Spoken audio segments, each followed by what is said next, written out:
Pois é, vamos lá, vamos ouvir quem entende então da parada toda, mais do que eu e Eribaldo aqui. Euclides Vasconcelos, ele saiu correndo da aula do mestrado e veio aqui para nos ajudar a entender um pouco mais sobre esse contexto aí, sobre essa questão. Euclides, muito obrigado por vir aqui. Boa noite para você. Seja bem-vindo mais uma vez ao Noite Brasil. Tudo bem?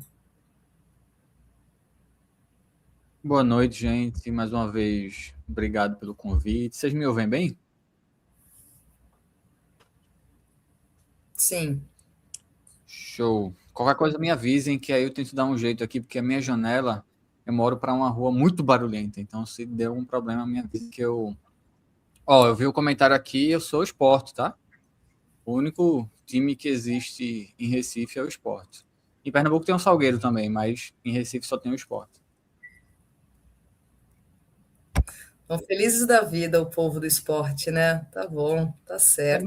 Médio, o jogo de ontem não foi tão bom pro coração, não. É, Tá mais ou bom. menos, mais ou menos. Bom, vamos lá. O Euclides, eu e Eribaldo aqui, a gente estava, né, enfim, juntando aqui as peças do quebra-cabeça, porque são muitas as informações, o que chega sobre esse ataque e essa possível guerra, né? Tem essa informação de hoje que a gente acabou de passar, de que o Trump já declarou que pode estender aí esse conflito para 4, 5 semanas, mas em tom de ameaça, diz que ele tem poderio para estender, se for preciso. Mas se você puder, num primeiro momento, explicar um pouco para nós que contexto que é esse, né? De que momento que é esse no Irã que recebe esse ataque dos Estados Unidos e de Israel, e inclusive com o assassinato do líder, né, do Ayatollah Khamenei, e quais são os desdobramentos a partir disso, mas qual que é o contexto? Assim, não é necessariamente uma surpresa, a gente sabe desde o ano passado, né, as ofensivas dos Estados Unidos e Israel contra o Irã, sob esses argumentos de fim do regime, as questões de bomba nuclear, de programa nuclear no Irã. Mas se você puder nos explicar, né, o que aconteceu nesse 28 de fevereiro e qual que é o contexto ali para a gente poder entender melhor, inclusive agora, né, o que vai se desdobrar a partir do que está acontecendo no Irã e não só no Irã, né? Porque hoje a gente já tem informação de ataques no Líbano, as retaliações também do Irã contra bases estadunidenses em várias regiões ali da região do Oriente Médio. Tá bem, gente. Primeiro, só me apresentando para quem não me conhece, meu nome é Euclides, eu sou formado em História, professor de História. No momento, estou fazendo um mestrado em Ciências Militares na Escola de Comando do Estado-Maior do Exército, né? E é importante fazer um certo disclaimer aqui de que todas as minhas opiniões, posicionamentos e avaliações são exclusivamente minhas e não representam nenhuma instituição ou filiado, né? Esse tema do Irã é o grande tema em todos os jornais, em todas as é, mídias do momento, né? Tá até falando bem rápido com minha mãe, que tá super preocupada e me mandando vários rios do Instagram perguntando para onde é que isso vai, se vai ter terceira guerra mundial, que fim que isso vai levar, né? Eu acho que é uma apreensão generalizada, porque e bastante legítima, porque qualquer coisa no Oriente Médio é muito sensível. Aquela região é a encruzilhada do mundo, né? Aquela região, entre várias coisas, também representa a principal rota de comércio entre a Ásia e o chamado Ocidente. Mas sobre o Irã, para a gente ir em partes, tá? Desde o ano passado, na chamada Guerra dos 12 Dias, muito se falava que a guerra entre Irã e Israel era sempre uma questão de quando e não se, no sentido de que ela viria, não sabíamos nós quando exatamente. No ano passado, Israel fez uma tentativa muito empenhada de arrastar os Estados Unidos para esse conflito. Os Estados Unidos, naquele momento, escolheram fazer um ataque muito mais simbólico do que efetivamente um ataque destruidor, embora tenham proclamado que conseguiram destruir o programa nuclear iraniano. Mas ali, vamos lembrar, foi um ataque pontual de um momento e depois daquilo a história se encerrou por alguns meses e agora ela volta à tona novamente, né? Eu queria que a gente pensasse eu ia dizer no pouco, mas no pouco não, na quantidade considerável de coisas que aconteceu desde que o primeiro ataque teve lugar, né? Inicialmente o discurso era que era uma operação rápida para uma mudança de regime no Irã. Hoje, o discurso já vem mudando um pouco, não sei se vocês chegaram a ver, mas o secretário da Guerra hoje fez uma declaração de que essa não era uma guerra de mudança de regime, embora o regime certamente iria mudar suas características, não o regime em si, a partir dela. O que pode gerar, ou o que pode permitir que a gente especule sobre se os Estados Unidos têm uma estratégia bem definida do que ele quer com isso. Muita gente está atribuindo, e eu concordo, que essa é uma guerra de Israel, não necessariamente uma guerra dos Estados Unidos, e os Estados Unidos estão entrando nessa, que pode ser uma tragédia em termos políticos para Trump, mas tudo isso está no porvir. Vamos aos fatos, o que é que a gente pode dizer de mais concreto? Os Estados Unidos se prepararam, ou melhor dizendo, se mobilizaram para uma campanha aérea prolongada. Então a gente pode esperar que os Estados Unidos consigam manter esses esforços por mais alguns dias. A gente pode se perguntar também se os Estados Unidos esperavam que fosse necessário continuar essa campanha por mais dias, porque uma coisa é você se mobilizar para isso, outra coisa é você, entre os cenários mais prováveis, imaginar que, por exemplo, e essa, no momento, é a minha avaliação, os Estados Unidos parecem ter acreditado que depois do primeiro ataque, que foi um ataque de decapitação, que conseguiu matar as principais lideranças iranianas, incluindo o Ayatollah, e daqui a pouco a gente chega nele, mas depois desse primeiro ataque de decapitação, a gente pode se perguntar se os Estados Unidos não acreditavam que o Irã iria querer negociar. E o que a gente está vendo é que não. O Irã tem, no momento, priorizado dar as suas respostas, e a gente não sabe a extensão dessas respostas, até onde elas irão, mas no momento o Irã tem priorizado sua resposta acima das negociações, seja nos ataques diretos contra Israel, seja nos ataques à infraestrutura de ocupação militar dos Estados Unidos no Oriente Médio.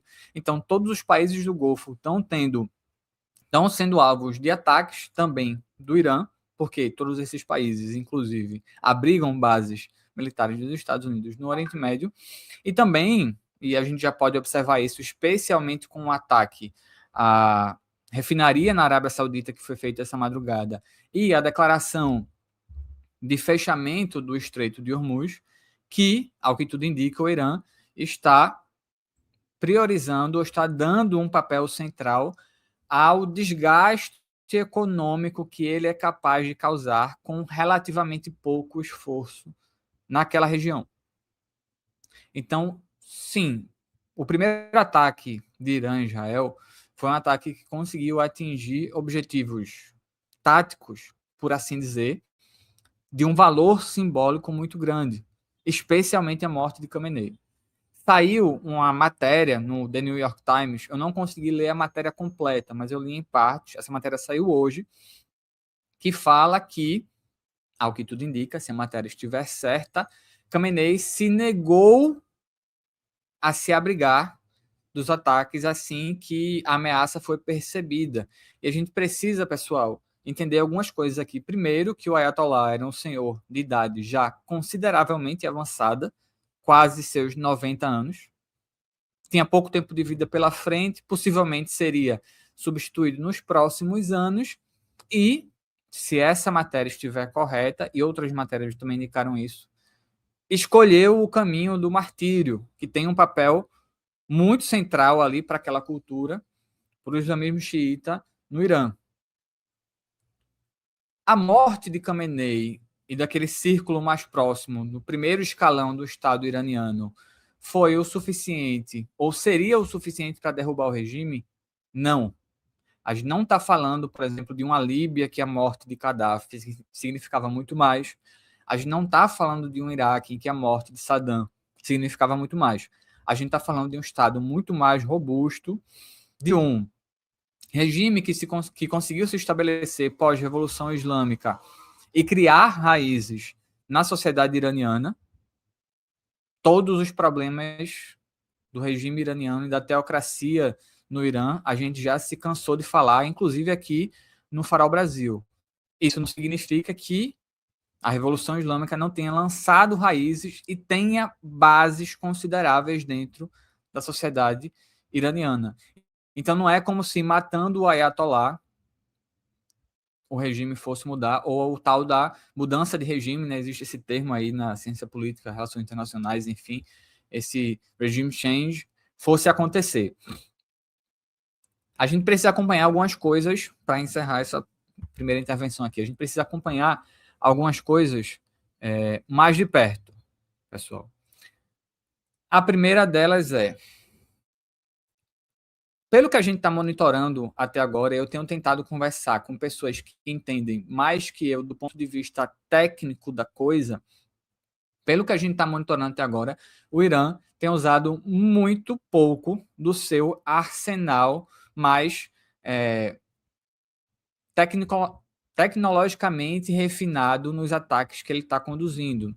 Em outras palavras, a maior parte, a esmagadora maioria dos mísseis que estão sendo usados até agora são mísseis relativamente obsoletos, o que pode indicar que essas ondas de ataques, embora pontualmente seja feita para atingir seus objetivos e tem atingido, podem ser ondas de ataques feitas para desgastar ao limite a defesa antiaérea de Israel e a infraestrutura militar dos Estados Unidos no entorno do país para, em algum momento específico, uma onda de ataque muito mais forte, muito mais bem direcionada, tomar lugar. Isso a gente só vai ter certeza nos próximos dias e próximas horas, porque as coisas estão acontecendo bastante rápido, né? Outra coisa que a gente precisa observar com maior atenção, essa declaração de intenções da Europa de tomar parte no conflito, especialmente Reino Unido, França e Alemanha, né?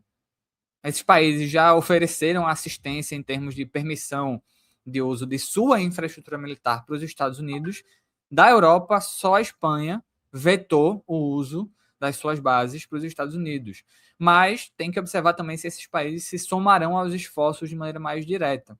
E, por fim, o terceiro ponto para a gente olhar com mais atenção nos próximos dias ou próximas horas é se os países do Golfo, aqueles países do entorno ali que tiveram seus territórios também atingidos, porque, no fim e ao cabo, aceitou receber e abrigar bases dos Estados Unidos ali, então eram um alvo, se esses países darão algum tipo de resposta coordenada.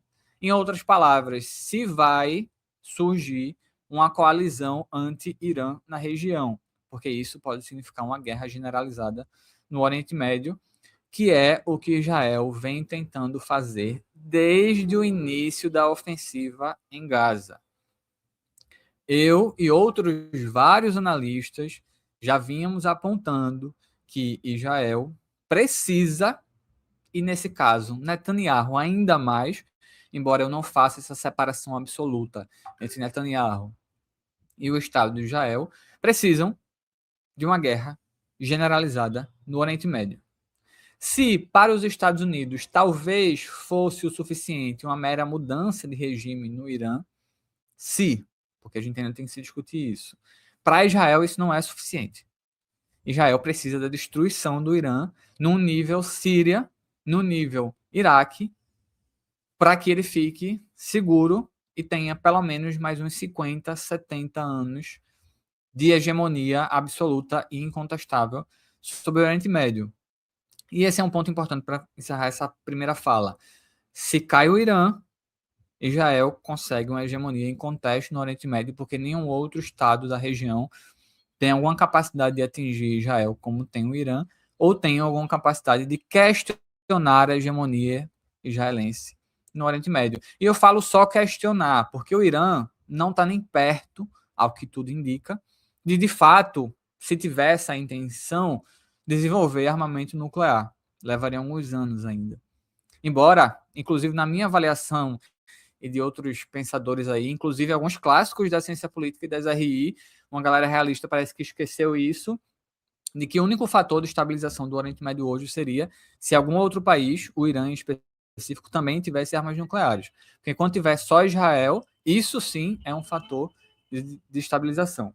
Mas, enfim, num primeiro momento é isso. Eu acho que a gente tem que olhar para esse conflito que sintetiza uma amálgama de interesses, mas que, em suma, é um conflito que os Estados Unidos entraram para dar a retaguarda de Israel. É um conflito que interessa primordialmente a Israel, que pode significar, dependendo do que se desenrolar, um prejuízo político e estratégico para os Estados Unidos, mas, por agora, o grande risco é que ele acabe se regionalizando, se generalizando na região do Oriente Médio.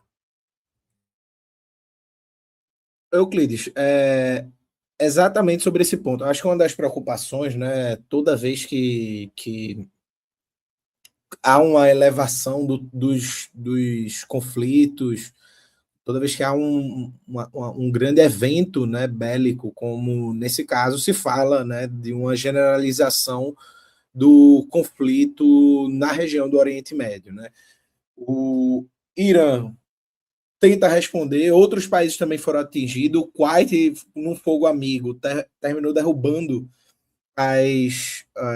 alguns aviões F-15, né? Que a gente. Foram quantos? 2? 3, ó, já foi mais do que o filme Top Gun, inclusive.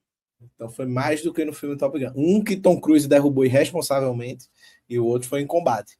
Mas há de fato na tua avaliação, uma chance robusta de generalização de conflito nesse contexto? E uma outra questão é justamente dessa capacidade bélica do Irã. O Irã é um país grande da região, como tu falou, um país com um Estado muito consolidado, com um arsenal bélico que é conhecido mundialmente por ser um dos mais robustos da região, ainda que sem a arma nuclear, né, que eles estão sempre há 2 semanas de fazer a bomba atômica há uns 10 anos já. Mas qual a real capacidade do Irã de se defender e de produzir um estrago ao ponto de obrigar, né, os Estados Unidos, principalmente na região, a recuar, né, de fazer Trump sentir o conflito e obrigar o Trump, por exemplo, a ter que negociar com o parlamento guerra, esse tipo de coisa. E se de fato tá, como eu dando uma lida vi aí, como você sabe, eu não sou o mais versado, né, nessa área, se o grande ponto fraco do Irã realmente é o combate aéreo, né, com caças e esse tipo de coisa, que ele tem um grande arsenal de mísseis do ponto de vista terrestre, por conta do tamanho do Irã. Também ele tem uma grande capacidade, mas fica devendo muito no combate aéreo, onde os Estados Unidos e Israel é muito forte, né?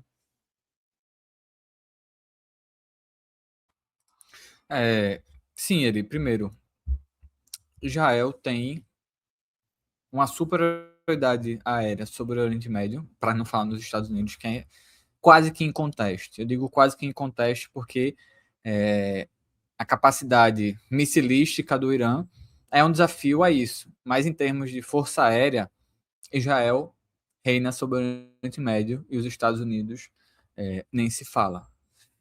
Sobre o risco de generalização do conflito, eu vou voltar para o início da tua pergunta e eu concluo voltando a esse tema do arsenal iraniano. Em alguma medida, esse conflito já está regionalizado. O Irã não só atacou pontualmente uma ou outra base dos Estados Unidos na região, o Irã não só respondeu em Israel, como respondeu em Israel respondeu nas bases e na infraestrutura militar estadunidense na região e atingiu outros alvos também, como a refinaria saudita e fechou o estreito, né? Atingiu um dos navios que tentou ultrapassar o estreito e desde então os navios não estão passando pela região. Isso já é uma regionalização do conflito no Oriente Médio. Tá?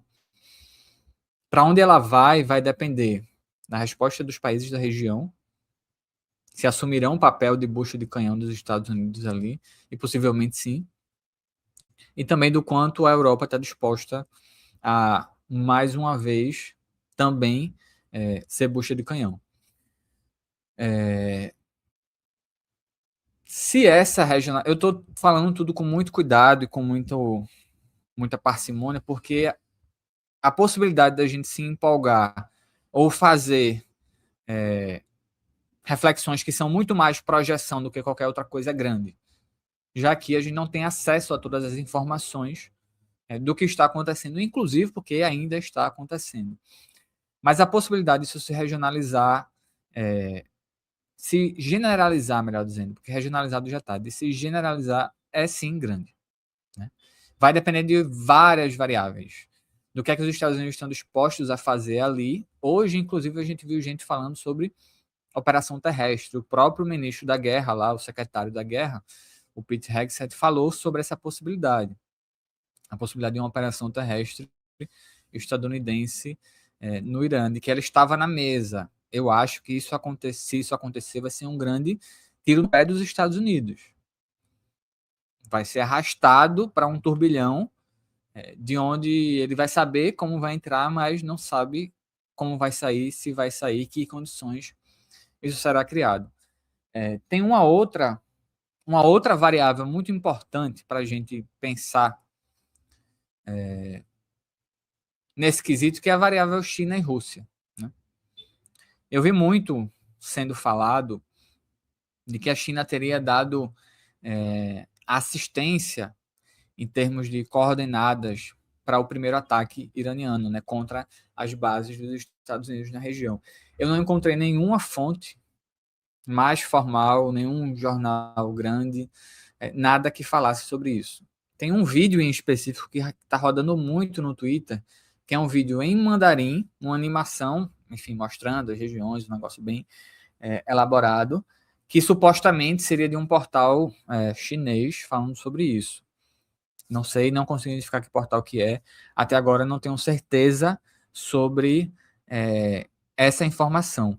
Dificilmente ela vai ser confirmada, inclusive, mas está todo mundo falando como se fosse de conhecimento comum. O papel que China e Rússia eventualmente se colocarem a cumprir aí também pode ser um passo grande na escalada, que todo mundo fala, nesse termo meio que está na moda, na escalada desse conflito. Eu tendo a achar que ambos os países não estão dispostos a fazer muita coisa, embora o Irã seja importantíssimo para ambos, para a Rússia e especialmente para a China, em termos de infraestrutura, em termos de abastecimento de petróleo, em termos de várias dessas coisas. Né? Tendo a achar que o que Rússia e China podiam fazer pelo Irã teria que ser feito antes do conflito começar. E aí vira um embate de paixões dos defensores de Rússia e China, enquanto eu acho que fizeram muito pouco. E a gente vai ver se esse preço vai ser cobrado em breve. Mas sim, o Irã tem um arsenal de mísseis muito grande, é o seu grande forte, né? É o seu grande trunfo na região.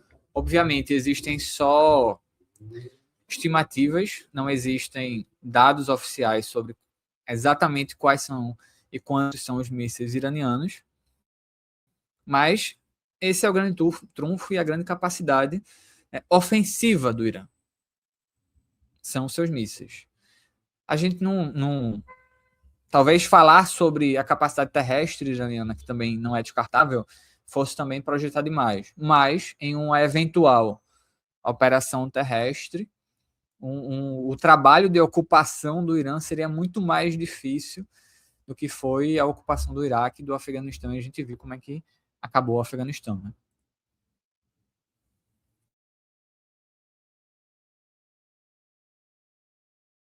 Tá com o microfone desligado, Thalita. Estão me ouvindo? Agora foi. Estão?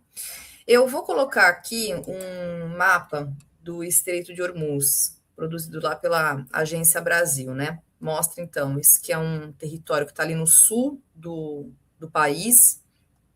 Tem esse dado, né, de que 20% da produção de petróleo no mundo passa justamente por essa região, e que a gente sabe o tamanho da importância, justamente como você já disse, Euclides, a Guarda Revolucionária já está com o controle total desse espaço, e está tudo fechado.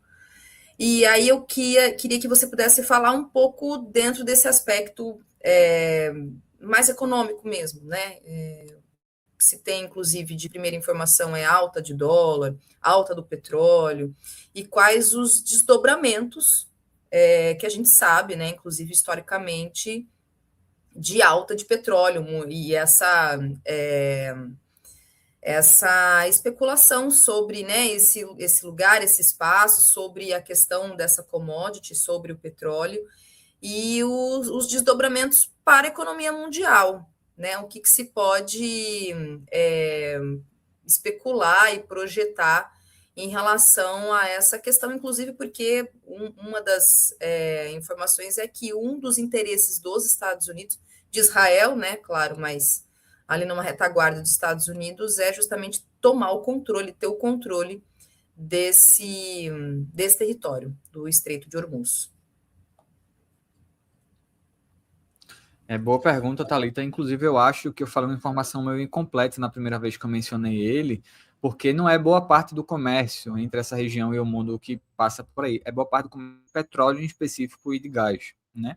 E aí é bom, eu até anotei alguns dados aqui, que sim, o dólar, o petróleo e o gás aumentou vertiginosamente, o gás natural, nessas últimas horas, nesses últimos dias. O inverno está acabando na Europa, então podia ser bem pior do que está sendo agora. Existe a possibilidade, e aí seria um boom nessa alta, tanto do petróleo quanto do gás, da Rússia fazer alguma coisa mais firme na Ucrânia, né? E aí todos esses números vão ainda mais lá para cima. Se isso se arrastar por uma semana, os efeitos, especialmente na Europa, e aí a planta industrial da Alemanha, por exemplo, vai sofrer isso de maneira especialmente cruel, os custos econômicos disso podem chegar à estratosfera. Então, inclusive, tem muita gente falando, inclusive o Ricardo Leães, que tem um programa no Farol Brasil, está falando bastante sobre isso, que a grande estratégia do Irã é tornar esse conflito o mais custoso possível, economicamente falando, para que os custos dele obriguem os Estados Unidos e Israel, mas os Estados Unidos especificamente, a recuar e abaixar um pouco o tom, né? Se isso se arrastar por uma semana, os efeitos, especialmente na Europa, vão ser sentidos de maneira muito mais radical, né? É isso que eu falei. Boa parte do comércio de petróleo e de gás que vai para a Europa passa por aí. Se esse estreito continua fechado por mais alguns poucos dias, porque é isso. O que é o fechamento de um estreito? Não é que a Guarda Revolucionária Iraniana tenha total controle geográfico da região. É que tentou-se atravessar o estreito com um navio. Esse navio foi bombardeado. Isso que é fechar o estreito. É bombardear quem tentar passar. Ao bombardear o primeiro navio, todos os outros pararam e seguraram as atividades até que isso se resolva. Se esse estágio da coisa continuar, isso torna a guerra economicamente muito custosa. Claro, esse estreito poderia ser, entre muitas aspas, aberto à força. Tecnicamente até poderia, né? Com escoltas e enfim. Mas tentar garantir o translado desses navios significa também colocar as embarcações que façam isso dentro do raio de alcance dos ataques iranianos. Então, cria outro problema. Né? Então, ao que tudo indica, e a gente vai ter que acompanhar isso nos próximos dias. Se vai surgir essa coalizão regional contra o Irã e tentar dobrar o Irã de uma vez por todas, se a Europa vai tomar alguma parte mais direta nesse conflito, se os Estados Unidos vão continuar nisso, se o Irã vai continuar dando todas as respostas que está dando, ou em que momento ele vai dizer, tá, agora a gente já deu nossas respostas e podemos negociar. Ou se isso de fato vai virar uma guerra de largas proporções. A grande guerra entre Israel e Irã. Tudo é possível nesse momento. Não acho difícil, não acho impossível. Mas uma coisa é certa, se a situação do fechamento do estreito continuar por mais, hoje é segunda, por mais 3, 4 dias, o preço das coisas e do petróleo e do gás natural vai lá para cima. Tem um colega meu de mestrado que ele é da área de economia, a gente estava batendo um papo hoje, ele estava me mostrando um gráfico lá da alta do preço do petróleo nos últimos dias. E o negócio está indo para as alturas, está indo para as cucuias, porque o abastecimento de petróleo que passa pela região está interrompido. Como eu falei no começo, se tivesse inverno na Europa, a situação seria ainda pior por causa do gás. O inverno está acabando, é menos pior, mas os danos vão ser sentidos e a planta industrial alemã, em específico, vai sangrar muito se esse reabastecimento não for regularizado, normalizado o mais rápido possível.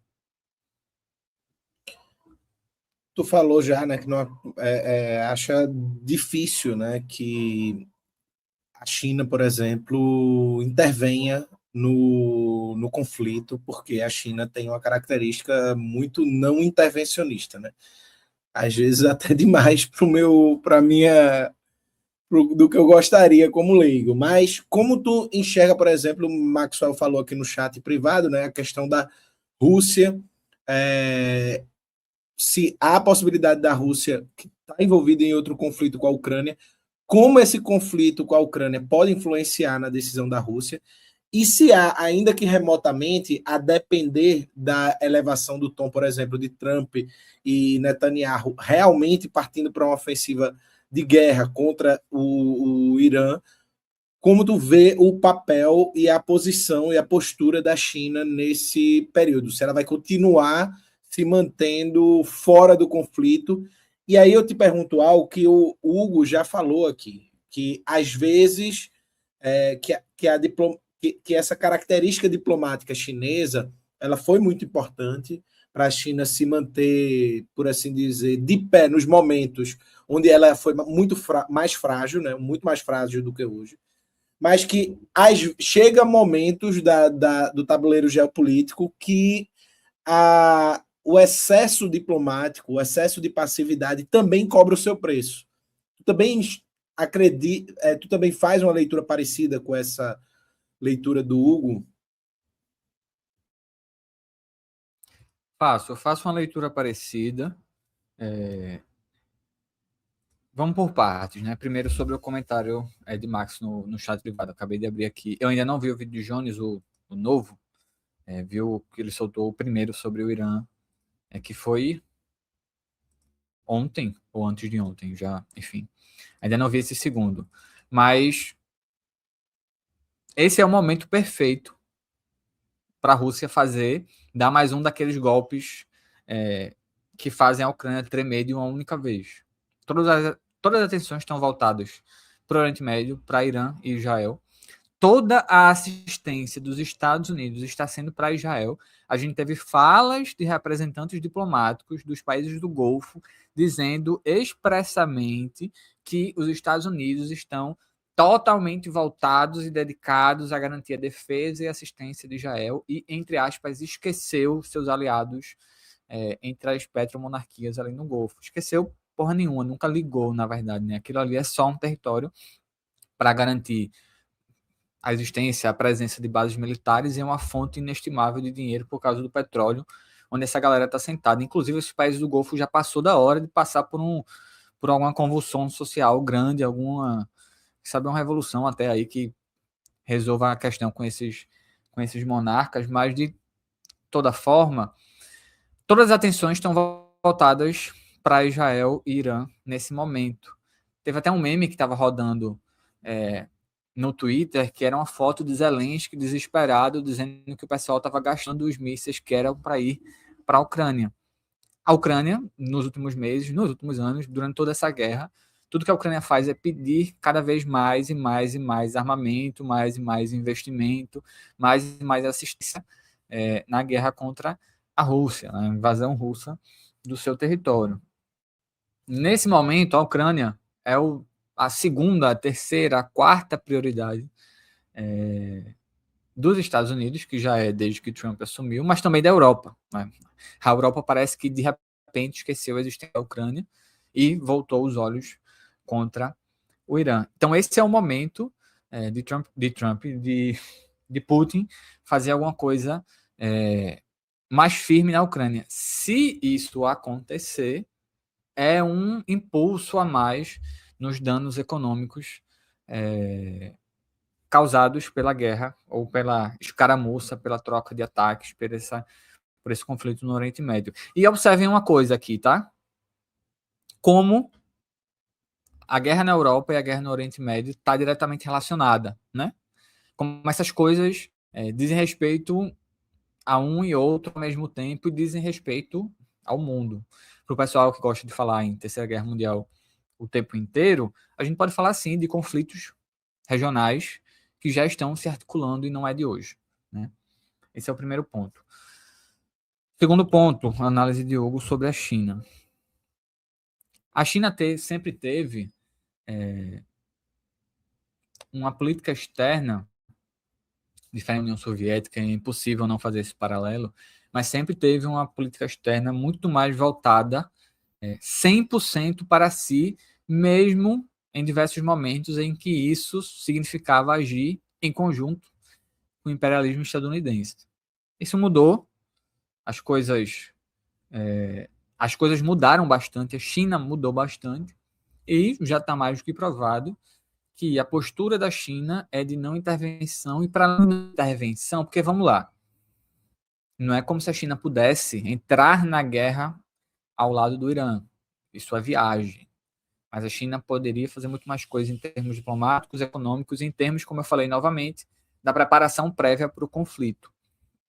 Porque, de outra forma, essa eterna paciência estratégica chinesa de esperar que o mundo se engalfinhe sozinho, enquanto eles vão garantindo os seus interesses, ela entra em conflito com o fato de que cada uma dessas ofensivas dos Estados Unidos, nesse momento, está diretamente relacionado com uma estratégia de médio prazo que é contra a China. Então, entre outras coisas, a ofensiva contra o Irã, para além de um interesse de curto prazo do israelense, a médio prazo afeta diretamente a China. É uma dessas etapas de um conflito que em algum momento vai ser um conflito contra a China.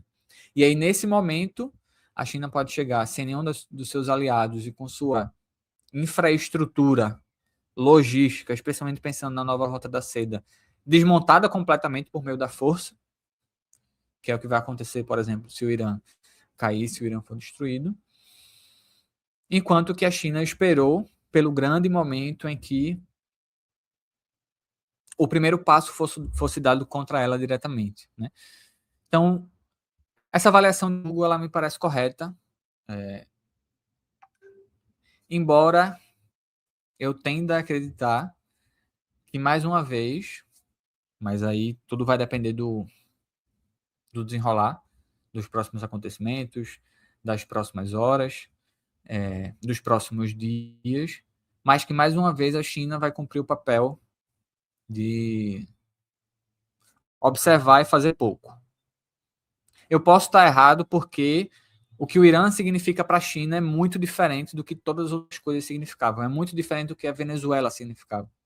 É muito diferente do que qualquer outra coisa significava. O Irã significa muito para a China.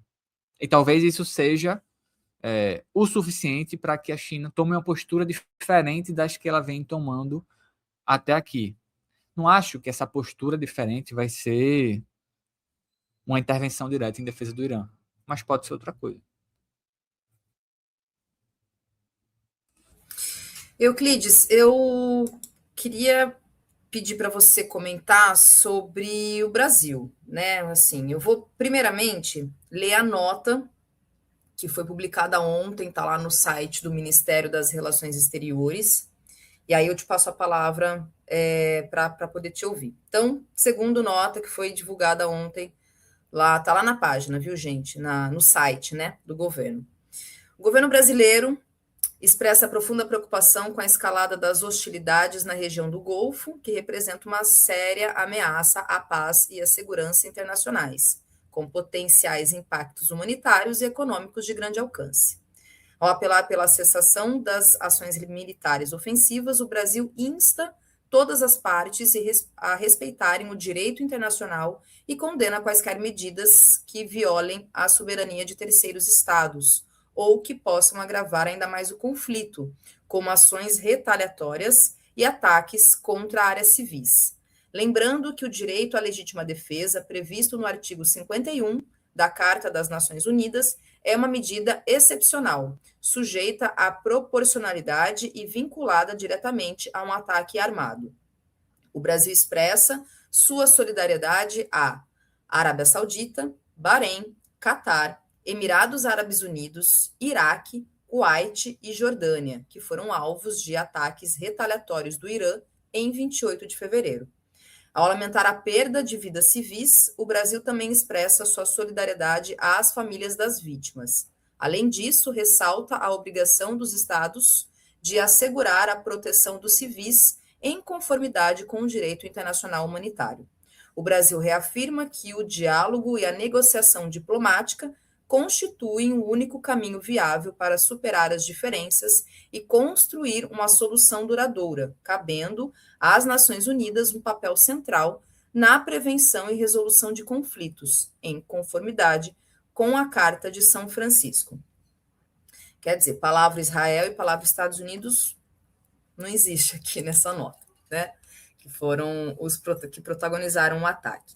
E aí tem já a declaração do... assim, já vou expressar a minha opinião aqui, tá? Minha, Thalita. É uma nota sem vergonha, para dizer o mínimo, rebaixadíssima, mas aí o Celso Amorim, ele declarou, né, junto à Globo, tá lá na Globo News e foi publicado no site do G1 da Globo, de que realmente especula-se sobre um grande conflito na região e que é preciso todos se prepararem para o pior.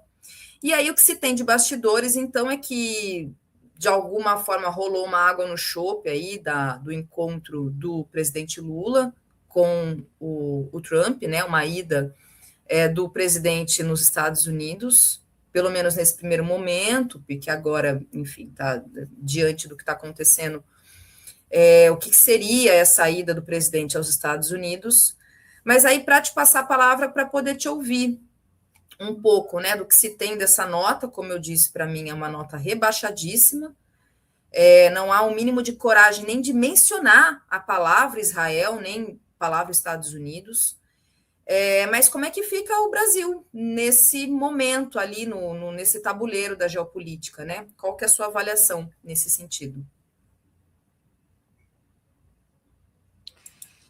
Olha, Thalita, eu acho que, considerando os últimos acontecimentos, é impressionante que essa nota não tenha declarado solidariedade aos Estados Unidos no começo, né? Que é isso que me surpreende, considerando que nos últimos meses, para dizer o mínimo, o Brasil tem tomado uma postura bem mais diferente, bem mais rebaixada, em alguma medida, até pensando em termos de um Estado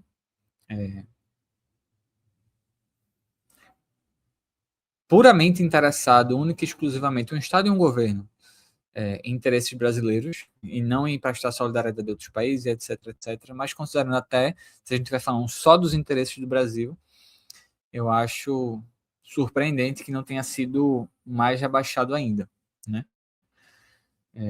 Eu não li eu vi a manchete, eu vi a notícia da declaração do Celso Amorim. Eu não li ainda a matéria matéria, né? Para ver se tem uma entrevista. Aquilo é uma entrevista com ele? O que é aquela matéria, tu que leu? Eu posso te mandar. Está no G1, na verdade. Tem uma declaração. Eu salvei para ler quando chegar em casa. Eu posso te passar aqui para você dar uma olhada. O mínimo que se esperava é que o Brasil desse o nome aos bois, né? Alguém colocou aqui no chat.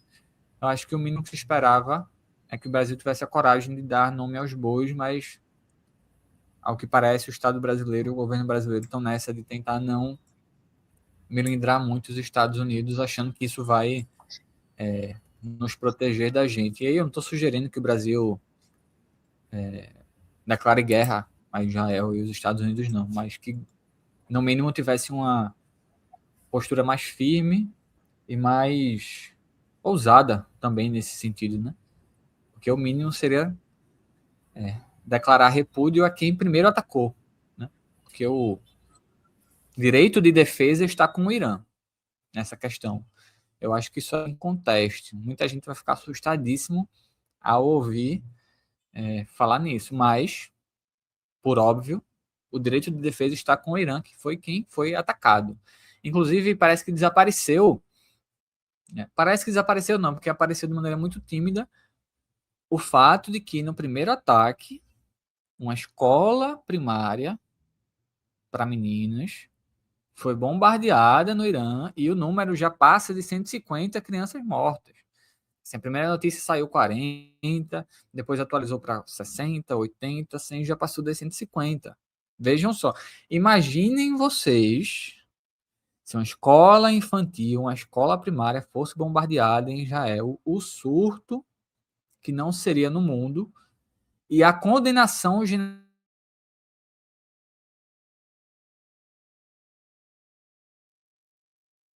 Isso aí é Israel, tenho certeza. Travou, né? Foi. Travou. Isso aí deixa eu aproveitar. Eu vou aproveitar Agora, Thalita, rapidinho, só para dizer um negócio assim, é impressionante, pô, é um negócio assim, é um nível de cinismo que a gente está chegando à estratosfera, assim. É um país governado por velhos pedófilos, onde você vê um escândalo como o do Epstein, que vai de político a bilionário a famoso. Ou seja, é um negócio generalizado, pedofilia, estupro, abuso sexual, tráfico de mulheres nos Estados Unidos. E esse país bombardeia uma escola. Já vai para mais de 100 crianças mortas. E esse país vai falar de democracia, liberdade e defesa do direito das mulheres. Pelo amor de Deus, gente. Pelo amor de Deus, pô. Eu tenho certeza que as mulheres iranianas estão melhor com o regime iraniano do que com qualquer intervenção estadunidense. Eu queria só aproveitar, o Euclides vai voltar. Ele travou mesmo, viu, gente? Ele tinha falado para mim que estava usando só o 5G, que estava com problema na internet. Eu vou tirar ele aqui e aí vamos ver se ele volta. Eu queria só responder, aqui tem um questionamento, né? Qual é o benefício de citar os Estados Unidos? Assim, veja, não se trata de benefício ou não benefício. Se trata de dizer as coisas como elas são, as coisas como aconteceram. Então, esses países que foram, que houve a solidariedade, segundo a nota do Ministério das Relações Exteriores, são países cujas bases dos Estados Unidos foram atacadas pelo Irã, em retaliação. Então, não é benefício ou não benefício. É claro que, veja, é como o Euclides aqui, deixa eu voltar ele.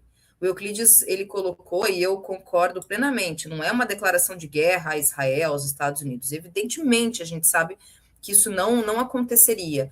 Mas é minimamente ter a coragem de trazer um posicionamento de quem atacou primeiro. E as primeiras notícias que chegaram da repercussão desses ataques se dão justamente ao ataque a uma escola de meninas. Então, sequer isso foi mencionado nesse posicionamento. Então, não é benefício ou não benefício. É apenas ter coragem de falar. Coragem. Não se tem coragem. A coragem dessa nota é prestar solidariedade às bases estadunidenses que foram retaliadas pelo Irã. Essa que é a coragem. que esteve nessa nota. Então, para mim, assim, é muito evidente de que viés, né, me parece que está colocado nessa nota, nesse posicionamento. Ninguém está falando de declaração de guerra contra Irã ou Estados Unidos. Ou qual é o cálculo de benefício ou não benefício para o Brasil, de mencionar ou não mencionar. É ter coragem de falar. Coragem. Não se tem coragem de falar sobre esse regime no Oriente Médio e sobre esse país que, no primeiro momento, atacou uma escola de meninas. Com toda a inteligência que a gente tem hoje de direcionamento, inclusive, até uma pergunta que eu queria fazer para você, Euclides, tem muita gente falando da utilização de inteligência artificial para esses ataques também, que é aí um novo instrumento que a gente tem para as guerras dos Estados Unidos, mas assim, as guerras no século XXI, né? Mas é isso, então não é benefício ou não benefício, é como as coisas como elas são, né? A maneira como a diplomacia brasileira se posiciona diante do mundo. É como, ó, minha irmã diz um negócio que é isso, assim, meu amigo, ou você é uma pessoa, ou você é um saco de batata podre. É sobre isso, assim. Porque um negócio desse não requer nem coragem, é só você ser um ser humano, assim, você minimamente, tipo, não é para você dar uma de doido de cavalo do cão e sair falando um monte de abobrinha e tal, não, é só para você ser um ser humano e não um saco de batata, pô. Pô, e é um medo. Veja, o presidente da Colômbia, Gustavo Petro, desculpa, Euclides, só para te passar a palavra. Ele faz as declarações que faz, ele se posiciona e como se posiciona, e até outro dia estava lá conversando com o Trump também, na diplomacia, conversando, dialogando, teve ou não teve? Mas, pô, coragem! Coragem de fazer devidamente um posicionamento minimamente, já que é para prestar solidariedade à base estadunidense no Oriente Médio, que é isso que está presente nessa nota, mas minimamente prestar solidariedade, pelo menos às meninas que foram assassinadas. Pô, não é possível. Nem a palavra Israel ou a palavra Estados Unidos está presente nessa nota. Me desculpem, gente, é muita cretinice. Não dá. Definitivamente não dá. Sim, são os termômetros que a gente está tendo para ir avaliando o quão mais rebaixado está sendo a política externa deste governo e o papel de instituições como Itamaraty, que aí, enfim, a gente tem uma discussão ainda mais profunda para fazer, mas que, por si só, se deixado sozinho, aí o negócio é ainda mais embaixo, é muito mais rebaixado. Mas, enfim. Sim, eu não lembro exatamente onde eu estava quando... Eu não lembro, não sei exatamente onde eu estava quando minha chamada caiu, mas eu ia concluir com o fato de que se tivesse sido uma escola primária bombardeada em Israel e 150 crianças morressem, seria um surto coletivo no mundo inteiro, porque é um alvo que não é legítimo, sob nenhum aspecto, e porque o sangue em Israel vale muito mais que o sangue no resto do mundo, né? Mas uma escola bombardeada na primeira leva de ataques, não foi depois que a situação estava generalizada, estava trocando-se ataques, etc. Passou batido como uma nota. Foram 150 pessoas. Passou batido. Você mostrou no começo, eu vi a comparação das manchetes, né, de que ataque contra... Parece que foi Deus. Né? Foi Deus que mandou um míssil e a escola explodiu sozinha e o assunto simplesmente morre. Eu acho que cada vez, sempre esteve, mas cada vez mais nítido está que algumas vidas, para boa parte do mundo, valem sim mais do que outras.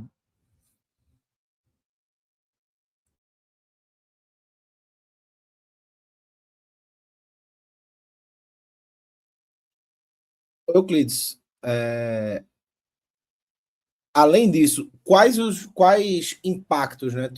A gente viu hoje, por exemplo, a Bolsa de Valores das ações da Petrobras dispararam, subiram 4%, o preço do petróleo subiu também, o dólar subiu consideravelmente. Eita, tu tava falando, Thalita, tava sem áudio, foi mal, não vi não que tu tava falando, não. Não, só para perguntar se tu acha que o que é que de impacto pode haver numa região que um dos maiores produtores de petróleo do mundo pode atingir na economia brasileira? Se há essa possibilidade de impacto ou não?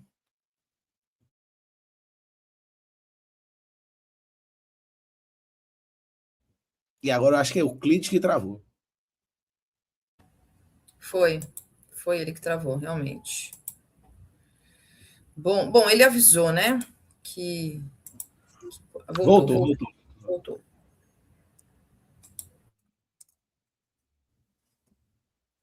Tu chegou a ouvir minha Vocês estão me pergunta, ouvindo? Euclides? Travou um pouco, Euclides, mas eu não sei se você chegou a ouvir a pergunta. Era sobre o impacto no Brasil. Isso aí. Mas está travando bastante Euclides aqui agora. Não sei se. Para mim só também. Pra mim. Mossad trabalhando, diz Fernando. É verdade. Vocês também estão travando muito. Eu vou sair e vou tentar voltar, tá? Só um minuto. Beleza. Deixa eu só continuar um pouco aqui com a minha retórica, gente, dessa discussão. Só que chegaram aqui alguns comentários. O Caio Cavalcante falando, né? Brasil prestou solidariedade às bases dos Estados Unidos. A gente está falando a respeito à nota que foi publicada ontem, que está lá no site do Ministério das Relações Exteriores. Então, eu também vi aqui uma pessoa comentando, né? Diplomacia não é para defender nenhum lado. É o óbvio. Sim. É o óbvio. Mas também. Às vezes é necessário. Mas essa nota não está tratando justamente das questões humanitárias? Não é disso que a gente está falando e tratando, gente? Então, vejam, se houve um posicionamento de prestar solidariedade às bases dos Estados Unidos, desses países todos que sofreram a retaliação do Irã, qual que é o outro lado? Qual que é a menção sobre o ataque que aconteceu em Teherã e em outras regiões do país, do Irã? Então, me desculpem, gente, é um malabarismo argumentativo para tentar defender o indefensável. Definitivamente. Ninguém está falando aqui de declaração de guerra contra Israel, contra o Irã. É apenas um mínimo de bom senso. Um mínimo de bom senso, porque é muito explícita essa nota. Muito explícita. Me desculpem, assim, tá? Não dá para defender, definitivamente. E muito obrigado para aqueles que estão, que eu estou aqui tentando contemporizar, né? Diplomacia não é neutralidade, é isso. Muito obrigado para vocês que estão manifestando. É isso, assim, gente, ó, pelo amor de Deus, diplomacia é para você não se lascar, é para você que é mais fraco não levar de graça, mas não é para você ser uma pamonha, não, viu? São coisas diferentes.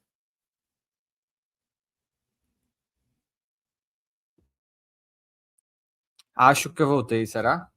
Tá escutando o microfone mudo. Voltou, Euclides. Pode responder. Se começar a travar, sinalizem. Mas, enfim, eu acho que tem algumas coisas que precisa considerar. Primeiro, eu não sei a porcentagem, mas eu sei que uma parte considerável dos fertilizantes que o agronegócio usa aqui no Brasil são importados do Irã. Né? Isso certamente vai significar, se isso se arrastar, vai ter algum efeito rebote dentro do mercado brasileiro. Mas, especialmente, acho que o grande efeito que a gente pode sentir aqui é o preço do combustível, considerando que a Petrobras calcula o preço do combustível já de alguns anos para cá com base no mercado internacional, né? Especialmente depois da rodada de vendas e privatizações de refinarias e etc. aqui no Brasil. Então, é batata. O preço do combustível, da energia aqui no Brasil vai aumentar se isso continuar por mais tempo, justamente porque o fato do fechamento do estreito lá vai afetar diretamente a rota logística, o escoamento de petróleo que sai do Estreito de Hormuz. Então, se isso continuar, daqui a pouco a gente vai começar a ver mais diretamente aqui no Brasil. Claro, a gente vai ser menos atingido do que os países do entorno, mas os efeitos disso chegam, né? E cada vez mais essas coisas se articulam. A guerra na Ucrânia articulada com a guerra no Oriente Médio, E tudo isso a gente sente algumas coisas de maneira mais direta, outras coisas de maneira mais indireta. Vocês estão travando bastante aqui para mim, a imagem. Eu espero que vocês tenham me ouvido e eu não tenha travado muito. A gente ouviu. Eu te ouvi. Eu não sei se Thalita te ouviu. Eu também te ouvi. Foi ótimo. Bom, Euclides, eu não sei se Eribaldo tem mais alguma questão, mas para não tomar o seu tempo mais, a gente quer te agradecer muito. Certamente a gente vai te acionar aí nos próximos dias, nas próximas semanas, porque é isso, né? A gente sabe que é um conflito que minimamente vai se estender pelas próximas semanas e a ver aí, né, quais os desdobramentos todos. Então, cada dia é um dia diferente, com novas informações, com várias questões. Então, a gente vai precisar aí das tuas análises, tá bom? A gente te agradece muito e até a próxima. Valeu. Valeu, Euclides. Eu que agradeço. Estou à disposição. Um abraço a Eri, um abraço a Lita. Vou continuar assistindo o programa aqui pelo YouTube agora. Valeu. Tchau, tchau.